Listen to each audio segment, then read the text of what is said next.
Pour son premier voyage, le 10 avril 1912, le Titanic quitte l'Angleterre à destination de New York.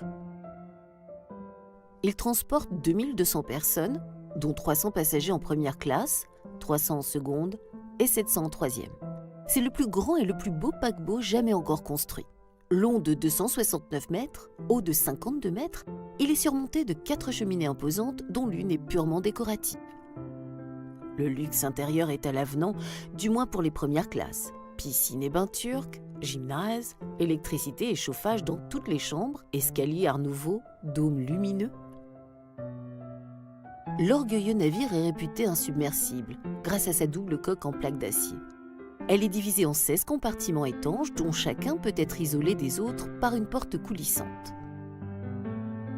Pour cette raison et afin de gagner de la place sur le pont, l'armateur a limité le nombre de canaux de sauvetage.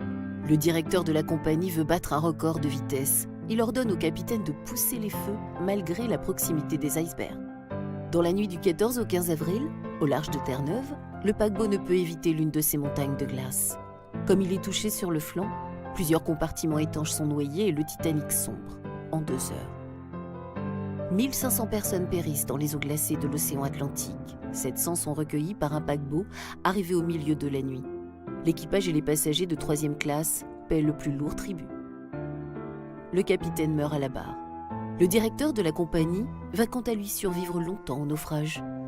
Après la catastrophe, on ne va plus parler de la technique dans les mêmes termes qu'auparavant. La Grande Guerre, 2 ans plus tard, va rabaisser l'orgueil des élites européennes. Sans doute est-ce en raison de cette dimension symbolique que le naufrage du Titanic a tant marqué les esprits.